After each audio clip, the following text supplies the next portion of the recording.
Last time, a barefoot, hungry boy slipped through the gates of one of Houston's most powerful mansions, and with nothing but a dance, gave a broken little girl her laughter back. He gave a grieving billionaire his hope back. And in doing so, he found the one thing he had never had in his entire young life. A home. But a new address doesn't erase old wounds. And the world outside those iron gates was not as kind as the garden where everything began. Now Zico was about to walk through a different kind of gate. The gates of Westfield Preparatory Academy, one of the most prestigious private schools in Houston, Texas. Crisp uniforms, polished hallways, children who had never known a single hungry night in their lives. And they were not ready for him. What happens next will test everything Zico is made of. Because surviving the streets is one thing, but surviving the whispers of people who have decided you don't belong, that is a different battle entirely. And this one, he would have to win on a stage. Stay with me, because part 2 of this story is about to take your breath away. The uniform was laid out on the chair beside the window, pressed flat, crisp and impossibly clean. Navy blue blazer with a gold crest on the breast pocket. White collared shirt. Dark trousers with a crease so sharp it looked like it had been measured with a ruler. A pair of brand new black Oxford shoes sat on the floor beneath it, still carrying the smell of the store. Zico sat on the edge of his bed and stared at all of it like it belonged to someone else. Because in every way that felt real to him, it did. He had been in the Holt mansion for weeks now. He had eaten 3 meals a day. He had slept in a bed with sheets so soft he spent the first 4 nights barely moving, terrified that if he disturbed them too much they would disappear. He had laughed with Lily in the garden every afternoon and eaten dinner at a table where someone asked him how his day was and actually waited for the answer. He had started, slowly and carefully, to believe that this was his life now. But tomorrow was different. Tomorrow was school. And school meant people who hadn't chosen him. People who hadn't seen what he could do. People who would look at him and see exactly what the city had always seen. A boy from nowhere, belonging to nothing. Zico reached out and touched the blazer with 2 fingers. The fabric was nothing like the torn gray shirt that had been his only clothing for as long as he could remember. It felt foreign against his fingertips, like a costume for a role he hadn't been cast in. A soft knock came at the door. Desmond stepped in quietly. He took one look at Zico, the rigid posture, the tight jaw, the eyes fixed on the uniform with an expression that was trying very hard to look calm, and he understood immediately. He crossed the room without a word and sat down on the edge of the bed beside him. For a moment, neither of them spoke. The Houston night pressed warm and quiet against the window. Then Desmond said, "Talk to me." Zico kept his eyes on the uniform. "What if I don't fit?" he said. His voice was low. "Not the clothes. I mean, what if I just don't fit?" Desmond was quiet for a moment. Then he said, "You walked through a gap in my hedge with nothing. No invitation, no permission, no guarantee of anything. And you fit, Zico. You fit in a way that changed this entire house. You think a school building is going to stop you?" Zico said nothing, but his shoulders dropped slightly, the kind of drop that happens when a breath you have been holding for hours finally releases. Desmond placed a steady hand on his shoulder. "There will be whispers," he said, and his voice carried no pretense, no false comfort. "I'm not going to tell you there won't be. There will be people who look at where you came from and decide they already know everything about where you are going. Let them, because what they don't know is what I know. The same courage that kept you dancing on an empty stomach on a Houston sidewalk, that same courage will carry you through any room in this world. You are not a guest in this family, Zico. You are a Holt, not because of the name, because of what you carry in your chest." Zico finally looked at him. His eyes were bright with something that was fighting hard not to become tears. "You really believe that?" he asked. Desmond met his gaze without flinching. "I have never been more certain of anything in my life." That night, Zico lay in his soft bed staring at the ceiling for a long time before sleep came. But when it did, it came without the restlessness that had lived in his body for as long as he could remember. And in the morning, when he stood in front of the mirror in his navy blazer and pressed white shirt and shoes that pinched just slightly at the toe, he lifted his chin. He was ready. Westfield Preparatory Academy sat behind iron gates of its own, cream and gold, nothing like the dark, heavy gates of the Holt mansion. The building beyond them was grand in a different way. Wide stone steps, tall arched windows, a courtyard where children moved in clusters, their uniforms identical, Their confidence the kind that comes not from courage, but from never having had a reason to doubt. Zico stood at the entrance and felt the weight of every single eye that passed over him. Lily was beside him. She had insisted on it, told Desmond at breakfast with the kind of absolute certainty that 8-year-old girls deliver their most important decisions, that she would walk Zico in on his first day, and that was simply how it was going to be. Desmond had looked at her over his coffee cup and decided, wisely, not to argue. She walked beside Zico now with careful, steady steps. Her recovery had been extraordinary, not complete, not without effort, but real and growing. Every day, she walked a little further. Every day, the wheelchair sat a little longer in the corner of her room and used. Her progress was the kind that made her physiotherapist go quiet for a moment before speaking, because some things are difficult to explain with medical language alone. She reached over and took Zico's hand as they passed through the gates. He looked down at her small hand in his and felt something settle in his chest. "Don't be nervous," she said simply. "I'm not nervous," he said immediately. She gave him a look that said she knew exactly how nervous he was and had decided to let him have the lie. They walked through the wide corridors of Westfield Preparatory together, and the whispers started before they had taken 20 steps. Zico heard them the way you hear something you have been bracing for. Not as a surprise, but as a confirmation of everything the fearful part of you already believed. Isn't that the boy from the street? What is he doing here? Did Desmond Holt really bring a homeless boy to Westfield? He doesn't belong here. Look at how his blazer fits. You can tell he's never worn one before. Each word landed with quiet precision. Zico kept his eyes forward. He kept his shoulders square. He kept walking. But underneath the composure, every whisper pressed against the place inside him that had spent years feeling invisible. And this time, being seen felt almost worse. Because at least when you were invisible, they weren't talking about you. Lily's hand tightened around his. He kept walking. The classroom was bright and ordered.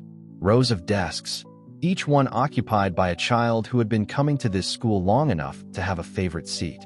The teacher, a composed woman named Mrs. Okafor, stood at the front with the practiced warmth of someone who had introduced many new students and understood that the first moment sets the tone for everything that follows. "Class," she said, "I want you to welcome a new student. This is Zico Holt." The surname landed in the room like a stone dropped into still water. Holt, the same name as Desmond Holt, the golden standard of Houston, the name on buildings and boardrooms and business pages. There was a ripple of whispers, a few gasps, one audible scoff from the back of the room. Lily, seated 2 rows away, began to clap. Slowly, deliberately, with the regal composure of someone who had decided the appropriate response and was going to model it for the rest of the class, whether they joined her or not. 1 or 2 other students joined in, uncertainly. Zico walked to his desk and sat down. He opened the notebook that had been placed there for him. He picked up the pencil. His hand was steady. His heart was not. But nobody could see his heart. That afternoon at lunch, the cafeteria was loud and bright and smelled of warm food in a way that, on any other day, Zico would have found completely overwhelming in the best possible way. He filled his tray and looked for somewhere to sit. He found a table at the edge of the room and sat down alone. He ate quickly, not because he was in a hurry, but because eating quickly was a habit so deeply built into his body that he wasn't always aware he was doing it. The habit of someone who had learned that food could disappear, that you ate while it was in front of you, because you could never be certain when the next meal was coming. A boy at the next table noticed and nudged his friend. They both laughed. "Street boy at Starlight," one said, not bothering to lower his voice. "Somebody tell him the food isn't going anywhere." Zico put his fork down. He looked at the boy with eyes that were perfectly calm. He said nothing. He picked his fork back up and kept eating. But under the table, his fists were clenched so tight his knuckles ached. That night, in the quiet of the mansion, long after Lily was asleep and the house had settled into its nighttime stillness, Desmond found Zico sitting on the back steps in the dark. The Houston night was warm around him. The garden fountain ran its soft, constant sound. "They laughed at how I eat," Zico said, without looking up. His voice was flat, contained, the voice of someone reporting facts because feeling them is too much for right now. Desmond sat down beside him. He didn't rush to fill the silence. After a moment he said, "When I was starting out, before the money, before the name, I walked into a boardroom in a suit that was one size too big because it was the only one I could afford.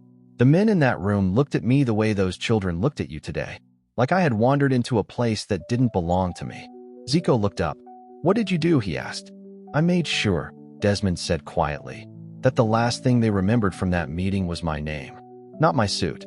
Zico was quiet for a long time. Then he said, I'm going to make them remember mine. Desmond said nothing, but the expression on his face in the warm dark of the Houston night was something very close to pride. Lily Holt had decided, with the full force of her 8-year-old certainty, that she was not going to let Westfield Preparatory Academy see her struggle. This was a decision that said everything about who she was, because she was still struggling. Her legs were stronger than they had been 6 months ago, stronger than anyone who had read her original medical file would have predicted. But strength that is still being rebuilt is not the same as strength that was never lost.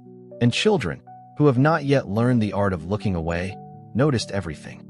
She walked with a slight unevenness, her left leg recovering faster than her right, creating a gait that was almost imperceptible to adults but completely visible to the sharp, unfiltered eyes of other children. Some of them were kind, some of them were not.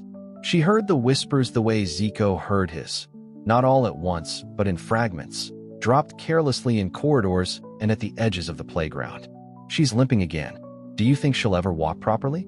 Why does she even try? She should just use the chair. Lily did not use the chair. She walked into every room. She walked across every corridor. She walked to the front of the class when Mrs. Okafor asked for a volunteer, and she walked back to her seat when she was done, even when her right leg trembled with the effort of it, and she had to concentrate very hard on making her face look like she wasn't concentrating at all. She thought of Zico. She thought of him dancing in the garden when the only audience was her, dancing with his whole self, not performing, but giving something real and unguarded to a girl he had only just met. She thought of him shouting in the garden on the afternoon that changed everything. When you move, you win. And she held those words inside her like a match held against the cold. One afternoon during the lunch break, she decided to walk across the playground. Not because she needed to get anywhere, because she needed to prove something. Not to them, to herself. She stepped out onto the open concrete and began to walk. The conversations around her didn't stop immediately, but she felt the shift, the subtle redirection of attention that happens when people sense something worth watching. She was halfway across when her right leg buckled slightly beneath her. Not a fall, but a stumble. The kind that sends a spike of cold fear through your body and makes every watching eye feel like a searchlight. A gasp moved through the group of children nearby. Then from across the playground, a voice cut through everything. Keep going, Lily. You've got it. One more step. Zico. He was standing at the edge of the playground, still holding the lunch tray he had been carrying back inside. He was clapping. Slow, deliberate, rhythmic claps. The same claps he used to count her through her movements in the garden. The same claps that had become the soundtrack to every small miracle that had happened between them. Lily lifted her head. She took the next step, then the next. Her legs steadied. Her breathing evened out. She kept her eyes on the other side of the playground, and she kept moving. When she reached it, she turned around. The playground was quiet for exactly 1 second. Then a small cluster of children began to clap. Then more. Then a teacher watching from the doorway brought her hands together slowly, a smile on her face that she hadn't planned. Lily looked across the playground at Zico. He grinned, that wide, uncontainable, full-face grin that had first made her laugh in the garden, and gave her one slow nod. She grinned back. They weren't just family in a mansion in River Oaks. They were warriors in the same battle, fighting on different ground, winning the same war. The poster appeared on the Westfield Preparatory notice board on a Tuesday morning, printed on bright yellow paper with bold blue letters that drew a crowd before the first bell rang. End of term talent showcase. All students welcome. Sign up by Friday. The hallway buzzed. Children talked about costumes and music and what they were going to perform.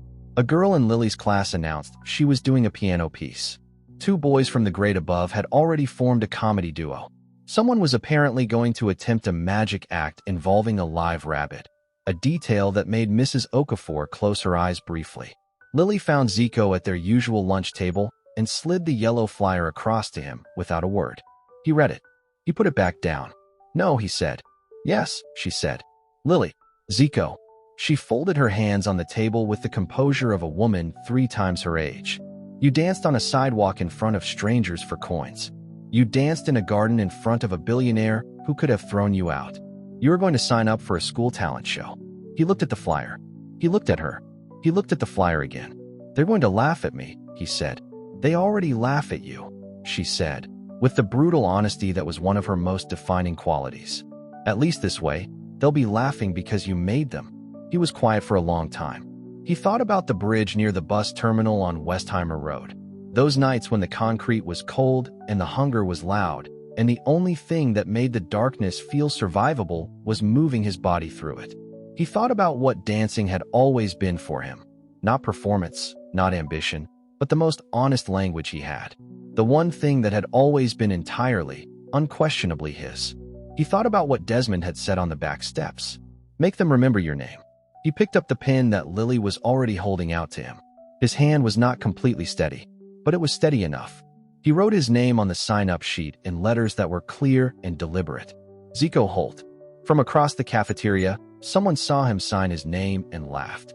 Street boy in the talent show. This I have to see. Zico put the pen down and looked across the room. He said nothing.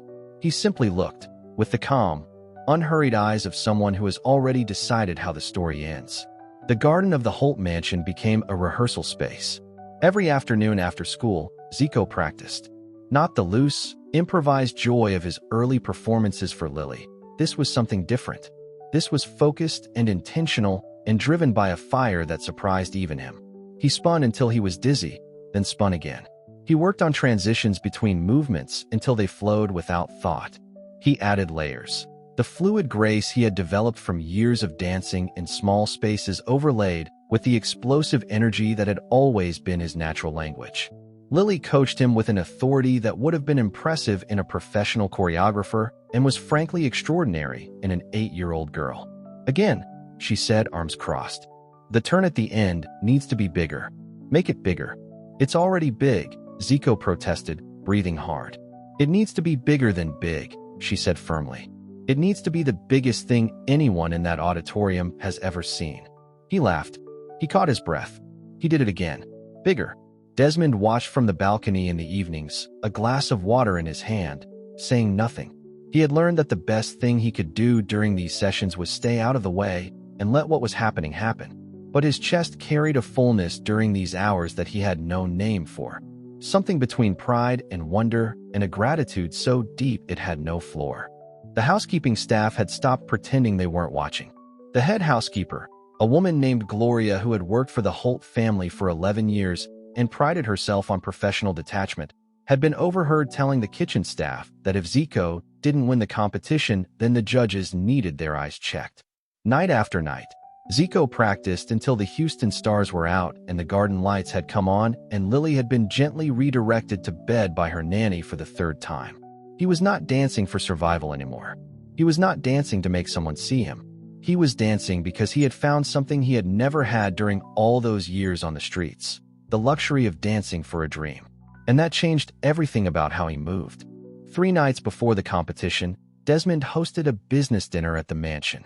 The dining room, which on ordinary evenings was filled with Lily's commentary and Zico's dramatic reenactments and the kind of laughter that leaves the walls warm for hours after, was transformed into something colder and more formal.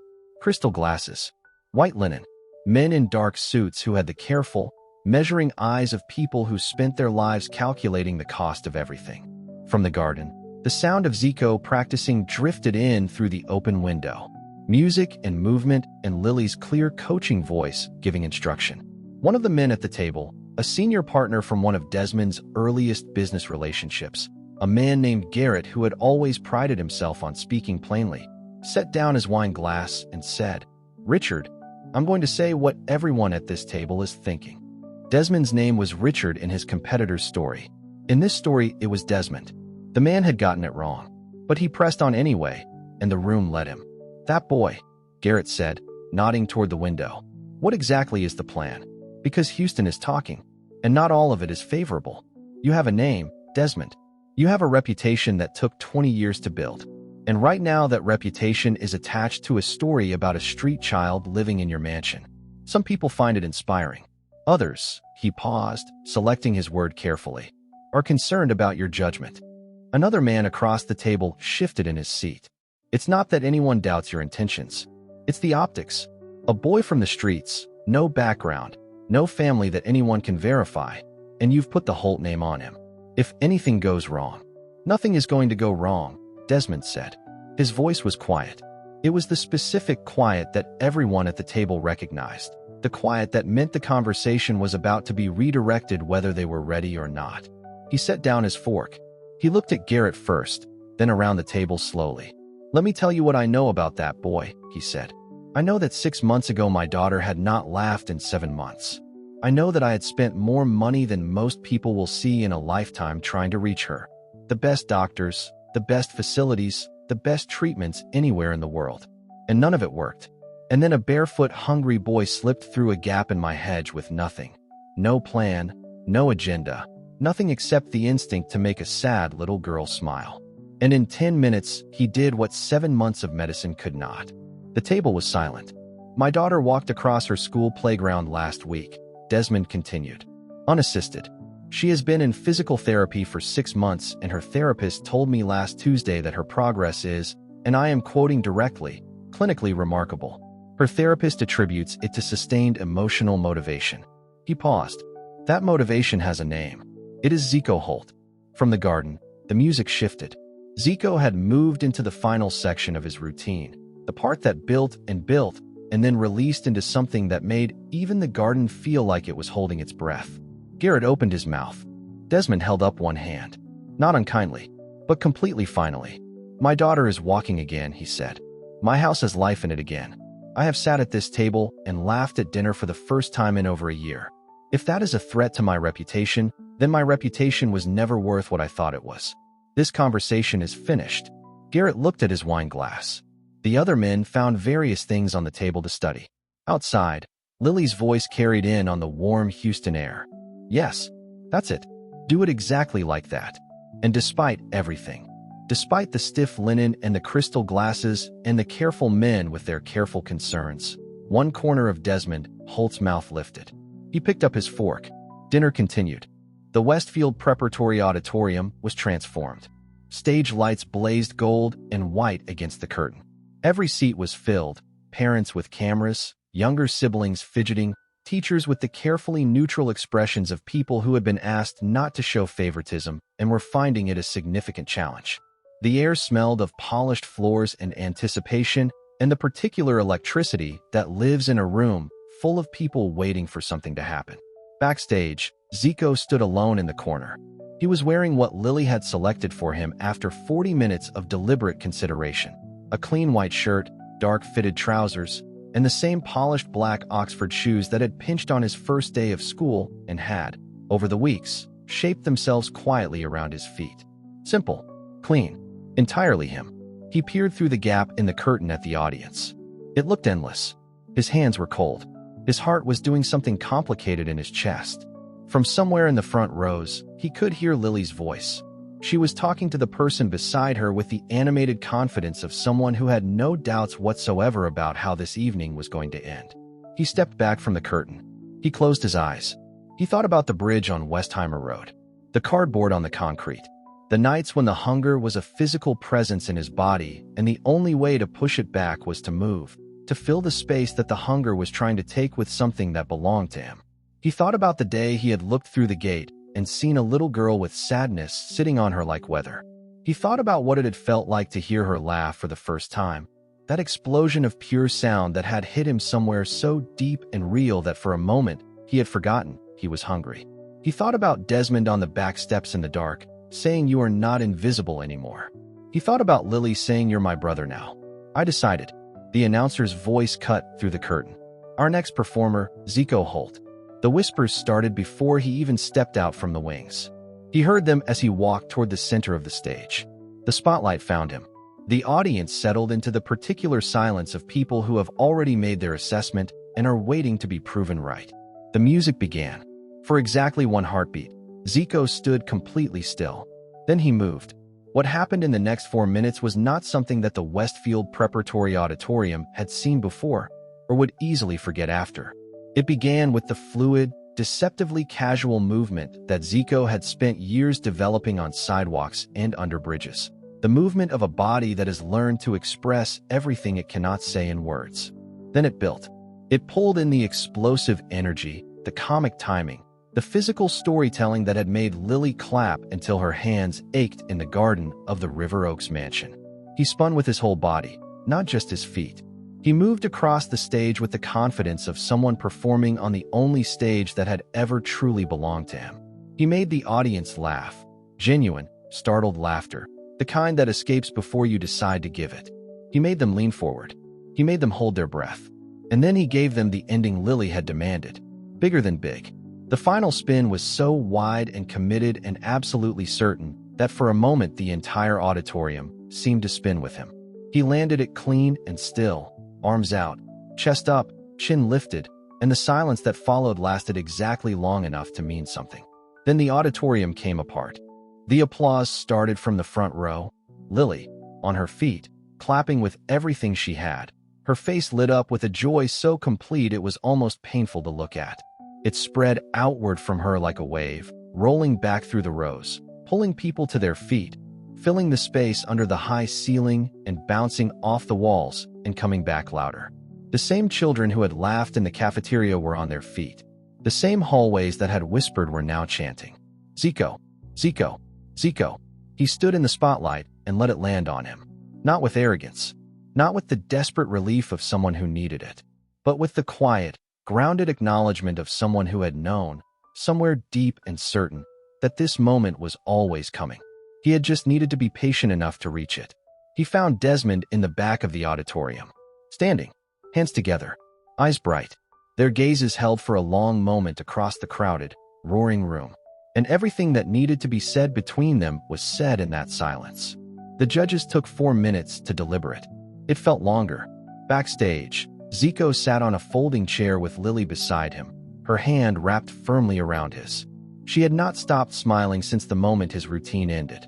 She was also providing a detailed real-time analysis of every other performance they had watched, which Zico was only half hearing because the other half of his attention was occupied by the complicated, unfamiliar feeling of having just done something he was genuinely proud of.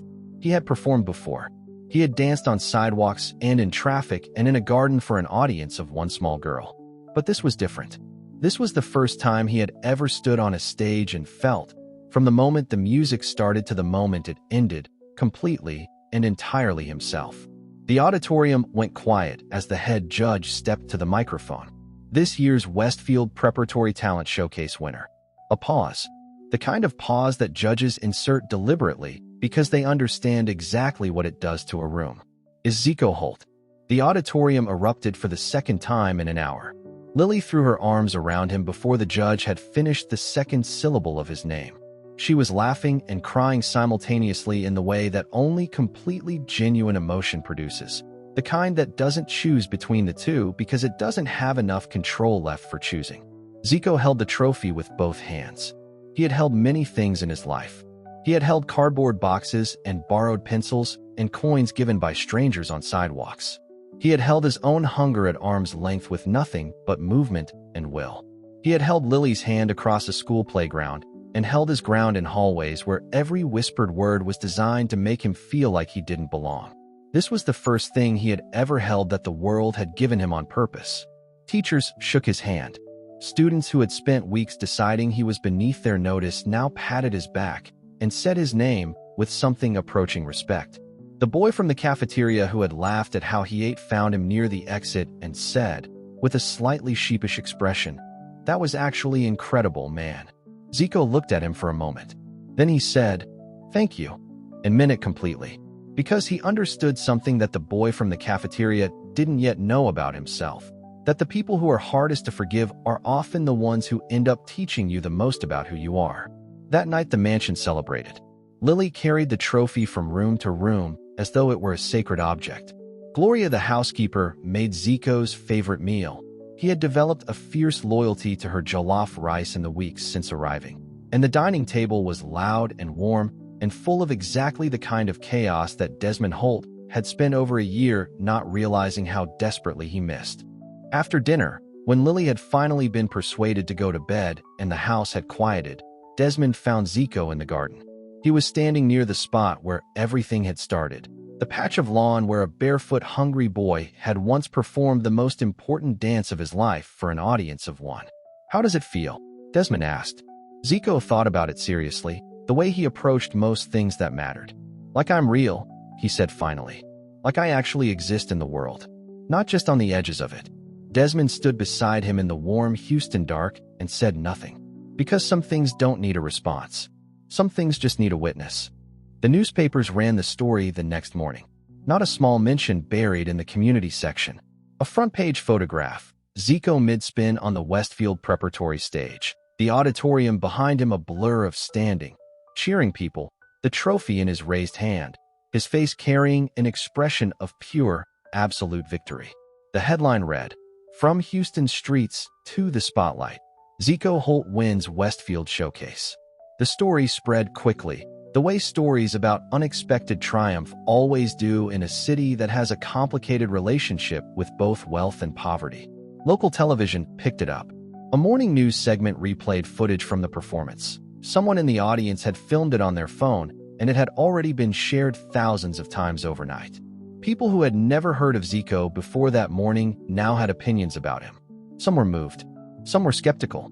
Some were inspired in the complicated way that people are inspired by a story that makes them quietly uncomfortable about the choices they make in their own lives. And in a small, dim apartment on the other side of Houston, far from River Oaks, far from Westfield Preparatory, far from everything that had become Zico's world, a man sat in front of a television with a bowl of food going cold in his hands and watched the footage play on the screen. He was thin in the way that years of difficult living makes a person thin. His clothes were worn. His face carried the particular geography of a man who had made choices he had never fully recovered from. Deep lines around the eyes, a jaw that had forgotten how to be relaxed, hands that moved constantly even when there was nothing to hold. He watched the footage on the screen. He watched the boy spin. He watched the auditorium rise to its feet.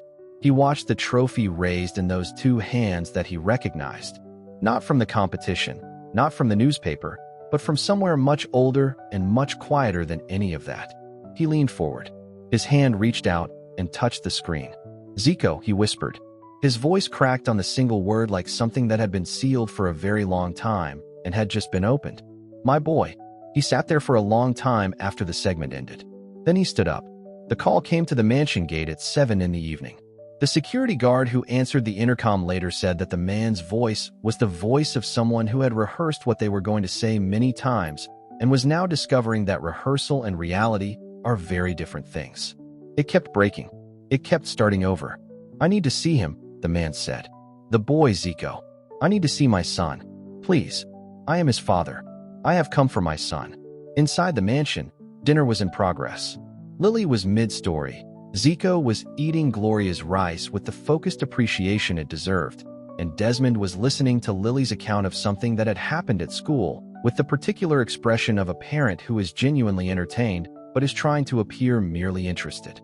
The butler appeared in the doorway with an expression that made Desmond look up immediately. "Sir, there is a man at the gate. He is claiming to be Zico's father."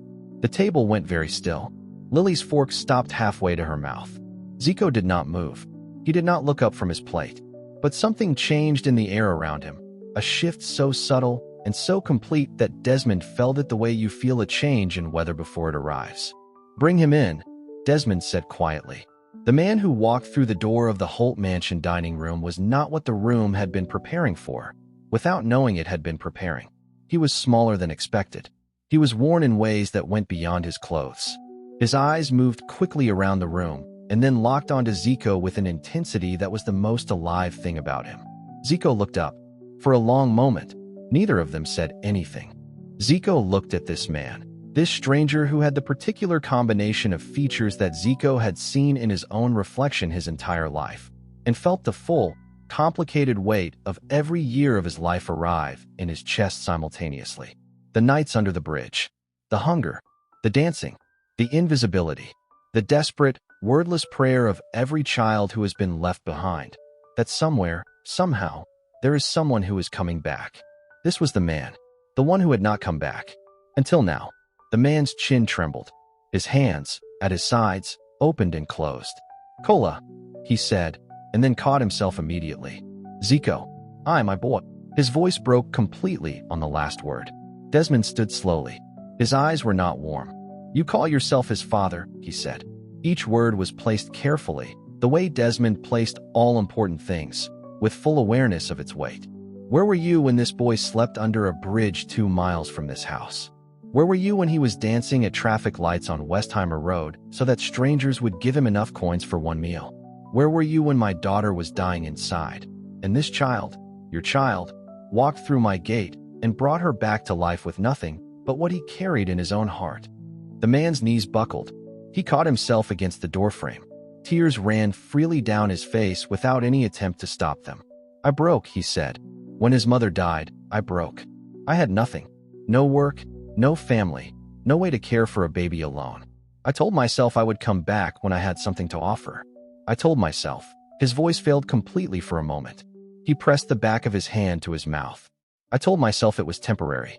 And then the years, he shook his head. I failed him. I know that.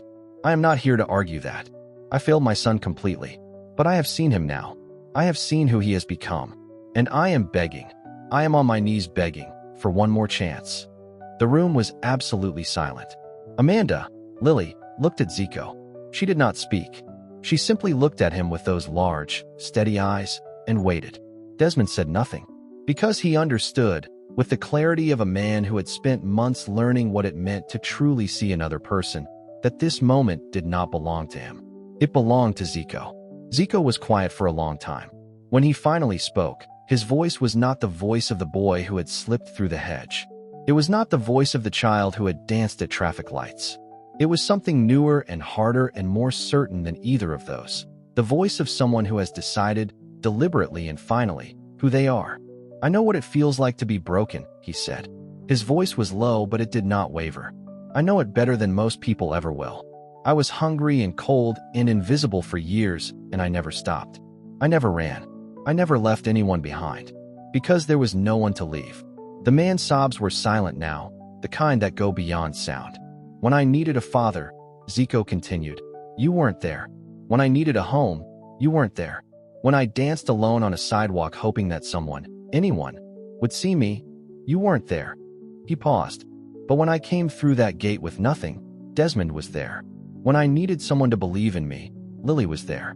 When I needed a family," his voice caught for just a moment. He steadied it. "This family was here." He looked at the man directly, not with hatred, not with the performed indifference of someone pretending not to feel, with something quieter and more complete than either of those, the clear, settled gaze of someone who has found solid ground and is standing on it. "I don't need a father who chose to disappear," he said. "I already have a family who chose to stay, and that is not something I am willing to trade." Lily stood up from her chair. She walked, steadily, carefully, with the quiet determination that had become the signature of everything she did, to Zico's side. She took his hand. "He is my brother," she said to the man. Her voice was 8 years old and absolutely final. "And this is our family. Nothing is going to change that." Desmond crossed the room and placed his hand on Zico's shoulder. He said nothing. He didn't need to. The man looked at the three of them. This unlikely, extraordinary family standing together in the warm light of the River Oaks dining room. And something in his face shifted. The desperate, grasping energy drained out of him. What was left was something simpler and sadder and perhaps, in its own way, more honest. He nodded once. The guards led him gently from the room. His footsteps faded down the marble hallway. The front door closed softly behind him. For a moment, no one moved. Then Lily looked up at Zico and said, with the matter-of-fact tenderness that was entirely her own, "Are you okay?" Zico looked down at her. He thought about it honestly. "Yeah," he said. "I think I actually am." He looked at Desmond. Desmond looked back at him. "Let's finish dinner," Desmond said. They went back to the table. Gloria's rice was still warm. The chandelier threw its soft gold light across the three of them. Lily resumed her story from exactly the point where the butler's appearance had interrupted it, as though the universe owed her the completion of that narrative and she intended to collect. And in the River Oaks mansion on a warm Houston night, the Holt family, all three of them, chosen and certain and completely, finally whole, sat together, and had dinner.